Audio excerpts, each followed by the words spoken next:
We are now being joined by Stephen Golub, political analyst and lawyer from California. Welcome to the broadcast, Mr. Golub. Good to be here. Now, Mr. Golub, Henry Kissinger was a man admired and loathed. He was a controversial statesman. Talk to us about how he shaped America's foreign policy. He served under two U.S. presidents, Nixon and Ford, as the Secretary of State. He really was more influential regarding U.S. foreign policy than any non-presidential figure before or after him. He really was a nearly dominant figure in the 1970s. He was both the Secretary of State and National Security Advisor, the two most important foreign policy positions in the U.S. government. He was in both positions simultaneously, which has never been done before or since. And in terms of wielding influence over policy regarding how the U.S. related and initiated diplomatic relations with China, which it had been incredibly hostile to, some warming of relations with the Soviet Union, helping to broker a Middle East peace negotiating deal with Vietnam to end the war in there. He won a Nobel Peace Prize for that in 1973.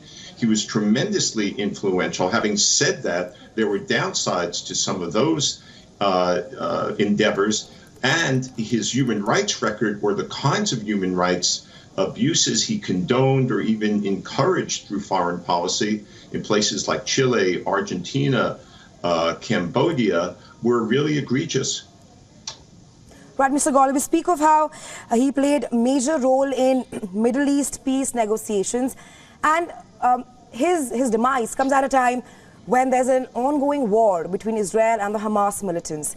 And we've seen hectic diplomatic parleys taking place in West Asia as the war continues between the warring sides, Israel and Hamas. Kissinger was prominently known as the Cold War diplomat. If we can talk about how Kissinger would have acted if he had been in office during the Israel-Hamas war, how differently would the United States of America acted in the ongoing war? Well, that's a great question. I wish I had a great answer, but I'll try. That war is still unfolding, even though it's paused right now.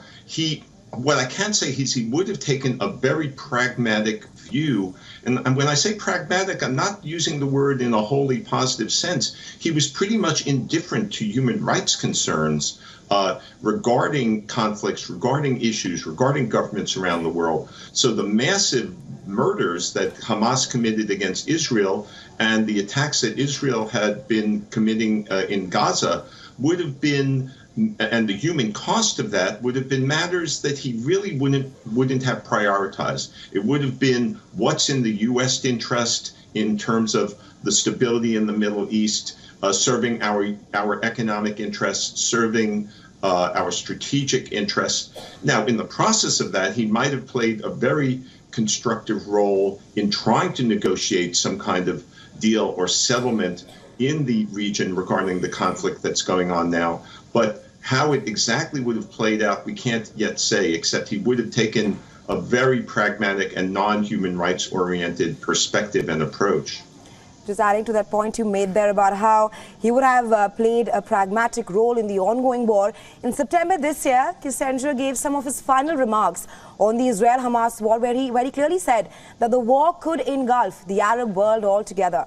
Now, Mr. Golub, despite being over 100 years old, he did still attend meetings in the White House, published books on leadership. Talk to us about Kissinger's role during the 1971 war between India and Pakistan. Now, declassified documents reveal that he reshaped Cold War dynamics in South Asia. What are your inputs on that? Oh, I'm very glad you asked me that question also. I was going to get to that. He played, I would say, a negative counterproductive role regarding that war. As you know better than Americans do, Pakistan, what was then West and East Pakistan.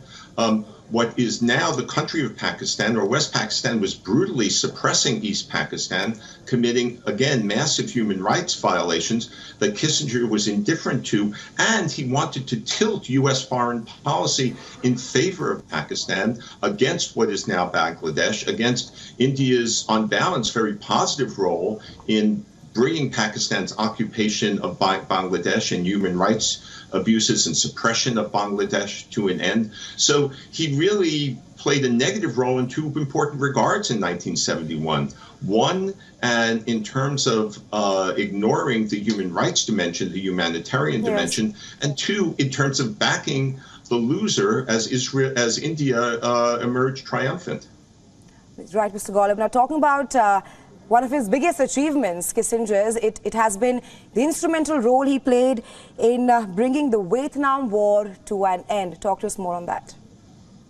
Yeah, that really was one of his most significant accomplishments, although some people might put that term accomplishments in quotes, in the sense that he negotiated the Paris Accords that brought the war to an end. He won the Nobel Peace Prize for that, or won it with his North Vietnamese negotiating partner in 1973. But ultimately, it was a short-lived peace. It mainly served to get the U.S. out of the Vietnam War, to save face for the U.S. after we suffered more than something like 55,000 combat deaths and many, many more wounded, and was kind of indifferent to what happened afterwards once the U.S. got out, and once the North Vietnamese, after a sufficient pause, really overran the South Vietnamese government and country and took over. One other element of this that should be noted in terms of his overall record is that he conducted a secret war in Cambodia, next door to Vietnam, secret bombing in 1969, which many experts on Cambodia feel contributed to destabilizing that country to the point that a non-communist government was overthrown by a very violent, very extreme Khmer Rouge government, which took power in 79 and went on to be responsible for 2 million deaths in a country of only 7 million. Kissinger didn't intentionally facilitate that, but his counterproductive policies, his secret bombing, his policies, which extended the Vietnam War into Cambodia, contributed to really decimating that poor country. Thanks, Mr. Golub, for joining us. WION. I would like to read out one of his famous quotes of Kissinger's, where he says that there cannot be a crisis, my schedule is already full. That was one of his famous quotations. But thanks very much, Mr. Golub, for joining us on WION and sharing your insights with us on this story. Thank you.